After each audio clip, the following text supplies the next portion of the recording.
করতো এবং সাহায্য করতো। এই জন্য আপনি খুবই গ্রেটফুল। আর মনিঘাট একটা বড় ট্রান্সফরমেশন হয়েছে, দেখছেন এখন অনেক বড় বড় দাড়ি। এই জন্য আমি তাকে রেসপেক্ট করে কিছু ডিসক্লোজ করছি না।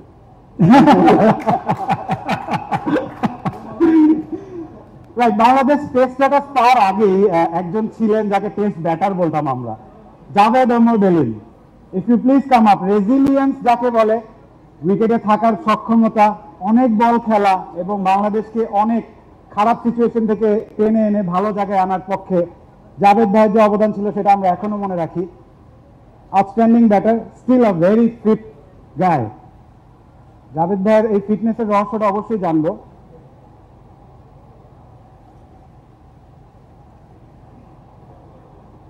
জাভেদ ভাই যদি একটু অটোগ্রাফ দিতে দিতে স্মৃতিচারণ করতেন। অনেকেই একটা প্রশ্ন করে জাভেদ ভাই যে জাভেদ ভাইয়ের অ্যাকচুয়াল বয়স কত, যদি একটু বলতেন যে প্রথম টেস্টের সময় আপনার বয়স কত ছিল।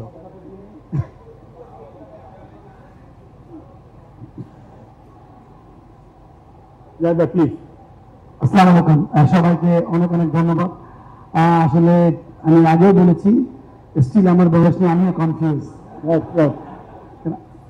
যাই হোক, সবাই স্মৃতিচারণ করছিল, তো অপি জানে না যে অপি যেটা করেছিল ইমরান ভাইকে আমি বলেছিলাম যে ইমরান ভাই সত্যি জরিমানাটা আরো বেশি ছিল, 2000 টাকা ছিল।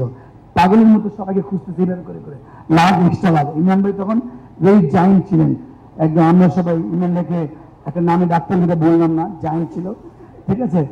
ওই সময় ইমরান ভাই একটা লোককে পাইতে পারেন, সেটা হচ্ছে অপি।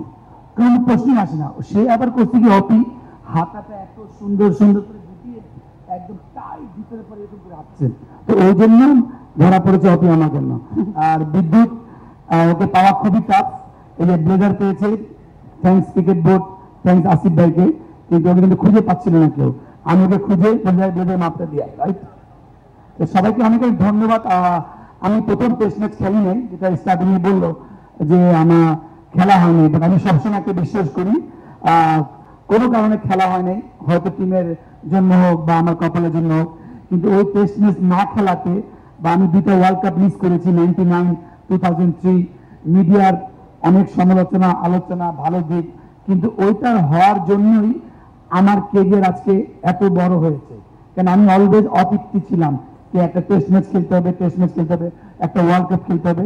আমি সবাইকে অনেক অনেক ধন্যবাদ আমাদেরকে আজকে এভাবে 25 বছর পর রেসপেক্ট দেওয়ার জন্য। আর যাদের এত শার্প মেমোরি, রাজিন সালে আমাদের খবর দিয়েছে তুই স্কটে আছিস, বিকালে আমরা বিকেএসপি ছিলাম 4:30 5টার দিকে। এনিওয়ে সবাইকে ধন্যবাদ। যেটা বললো মিলন মিনার, উইচ ইজ ভেরি ইম্পর্টেন্ট, কেন এমনি হয়তো মানে সবাইকে সহজে পাওয়া যায় না। আর প্রেসিডেন্ট বলিয়াকে এমনিও পাওয়া যেত না। এখন আমাকে বলেছি ডন কো পাকার মুশকিল না মুমকিন হয়, বলিয়াকে ধরাটা না মুমকিন হয়েছে। হয়তো আমরা নেক্সট আমার জন্য ইজিলি আপনাকে ধরতে চাই। আসসালামু আলাইকুম। জাভেদের সাথে তো অ্যাড করতে গেলে আমাদের প্রোগ্রামটা আরো 2-3 ঘন্টা লেগে যাবে, ওর জাস্টিটি। তবে জাভেদ মনে হয় ক্রিকেটার সাথে সাথে বাংলাদেশের ফরেন মিনিস্ট্রিতে কাজ করা উচিত ছিল। এই জন্য বলছি যে কিছু কিছু জায়গার নাম আছে, যেমন জাম্বিয়ার ভিতর, জিম্বাবুয়ের মধ্যে বোলাওয়ে, জাম্বিয়া, এমন এমন কিছু কিছু কঠিন কঠিন জায়গা আছে যেখানে মানুষই আছে 50-60 জন, ওর মধ্যে ওর ফ্রেন্ড আছে এবং রিলেটিভ আছে। এবং এখানে এখানে আমাদের মাহবুব ভাই আমাদের ম্যানেজার ছিলেন, তিনিও বিরক্ত হয়ে গেছিলেন। আমি মনি ভাই একবার এত বিরক্ত হয়েছিলাম, বলতে চাই না কিছু, বাট জাভেদ তুমি চিন্তা করতে পারো ফরেন মিনিস্ট্রিতে কাজ করবে কিনা। আমি ক্রিকেট নিয়ে কাজ করতে চাই। Thank you very much. আসসালামু আলাইকুম।